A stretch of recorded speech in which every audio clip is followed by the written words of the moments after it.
The city streets buzzed with the chaotic energy of a typical weekday afternoon. Cars honked impatiently, the air filled with the hum of distant conversations, and footsteps echoed on the cold concrete.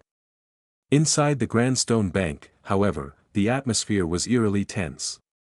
A line of customers stretched from the counters to the entrance, but the attention of nearly everyone was drawn to a scene unfolding at the center of the lobby.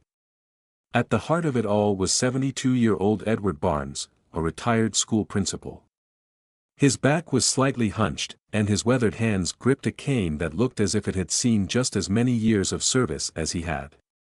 His thick brown coat, though neatly buttoned, had patches worn thin at the elbows. Beside him lay a small stack of documents, and in his other hand, he clutched a crumpled prescription slip. "Please, I'm just trying to get my money," Edward's voice trembled as he addressed the bank teller, a young woman with a polished smile that didn't quite reach her eyes. "I've been banking here for 40 years. I've never had a problem until today." His gaze was steady but tired, as if the weight of decades of responsibility sat heavily on his shoulders. "Sir, we've told you multiple times," the teller's voice was clipped, her patience worn thin. "Without completing the digital verification process, I can't authorize your withdrawal. It's a corporate policy." She nodded toward the laminated paper taped to the glass. "All customers must update to digital ID verification for account access." Edward's face flushed with frustration. "I'm not asking for a loan," he replied, his voice rising. "I'm asking for my own money. My wife needs her medication, and I'm out of time." His voice cracked, and he coughed into his sleeve. "Please, it's just $280.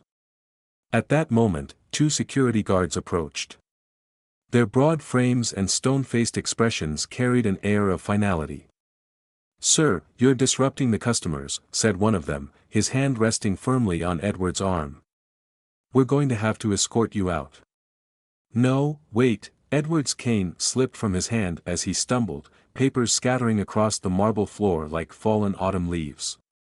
He bent slowly, his joints stiff from arthritis, to retrieve them. A few customers glanced toward him with a mix of pity and discomfort, but most simply turned away. "That's enough, sir," the taller guard said as he pulled Edward's arm. His voice was firm but not harsh. "Let's go."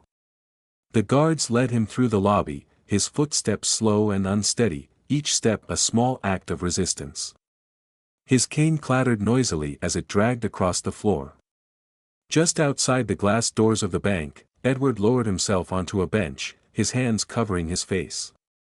He sat there for a while, silent except for the quiet sound of his breathing. Passers-by moved around him, their eyes flicking in his direction, but no one stopped. That's when a tall figure emerged from a sleek black SUV parked across the street. Standing at 7 feet 1 inch with broad shoulders and a commanding presence, Marcus Reed was impossible to miss. Known as the Titan of the Court, Marcus was a former basketball superstar, but his reputation extended beyond the court. Over the years, he'd become a philanthropist, mentor, and advocate for community justice. His teenage daughter, Layla, walked alongside him, her phone in hand, snapping photos of the cityscape. Her eyes caught sight of Edward on the bench, his hands trembling as he tried to gather his scattered papers. "Dad," she said, tugging on Marcus's sleeve. "Look at him." Marcus's sharp eyes followed hers. Without hesitation, he walked toward Edward, his long stride covering the distance quickly.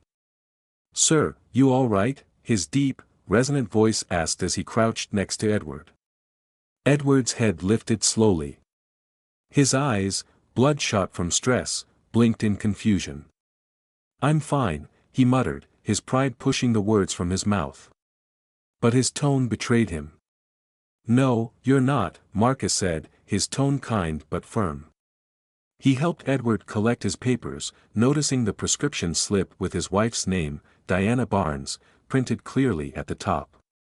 "This about her medication?" he asked. Edward's eyes darted to Marcus, then away. "Yeah," he admitted quietly. "The pharmacy closes at 5. They're holding it for me, but I can't get the money. His voice cracked with the weight of helplessness. Who stopped you?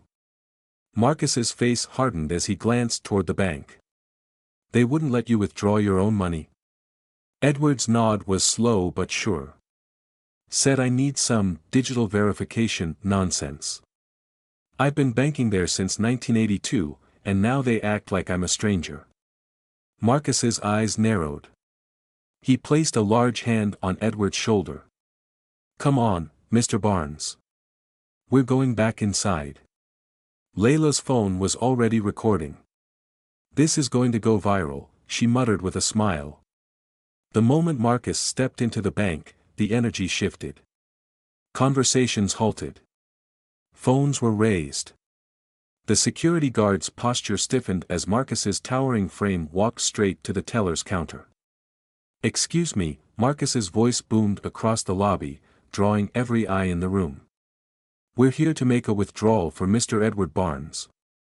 Rebecca Wallace, the branch manager, stepped forward, her heels clicking rapidly against the marble floor. Mr. Reed, she began, her smile tight with forced professionalism. Save it, Marcus cut in. This man's been banking here longer than you've been alive. You're going to give him his money. Right now. Rebecca's eyes flicked nervously toward the customers recording with their phones. Her gaze shifted back to Marcus's piercing stare. Sir, it's corporate policy. Corporate policy can wait, Marcus growled. You're going to give this man access to his money, or I'm going to call every media outlet I know. Trust me, they'll answer. Silence. Process his withdrawal, Rebecca finally said, her voice barely above a whisper. Within minutes, Edward had his funds in hand. Tears filled his eyes as he looked at Marcus. I don't know how to thank you, he said, his voice raw with emotion. Marcus smiled, his hand firm on Edward's back. Just pay it forward, Mr. Barnes. Someone's going to need you one day, and you'll know exactly what to do. Edward's eyes lingered on Marcus, his gaze filled with gratitude and quiet resolve. Clutching the bank envelope close to his chest, he nodded. I will, he promised, his voice more steady now. The bank lobby, once tense and judgmental, had shifted in tone. Customers who had been silent observers moments ago were now offering nods of approval. A few even clapped quietly, their admiration for Marcus's actions growing with every passing second.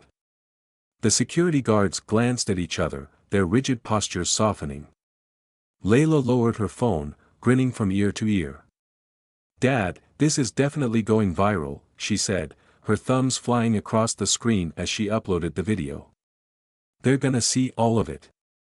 Rebecca Wallace, the branch manager, stood frozen in place, her eyes darting between Marcus, Edward, and the growing crowd. Her earlier confidence had evaporated.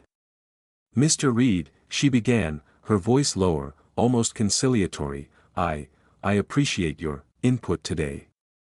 Perhaps we can review our policy on exceptional cases moving forward. That's exactly what I'm hoping for, Marcus replied, his voice steady but firm. Policies are supposed to protect people, not punish them. You've got a chance to fix it. Rebecca's eyes dropped to the floor. I'll see to it, she muttered. As Marcus and Edward turned to leave, Edward glanced back at the crowd. His heart felt lighter than it had in months. People smiled at him, not out of pity, but respect.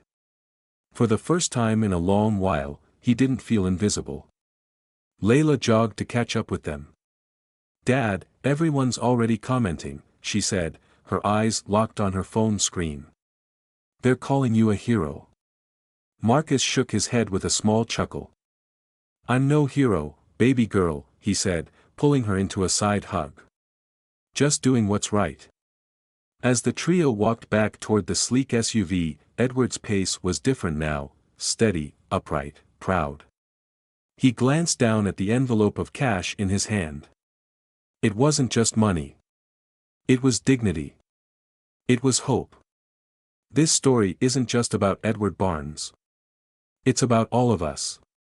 How often do we let policies, rules, and systems blind us to the humanity of the people they're supposed to serve?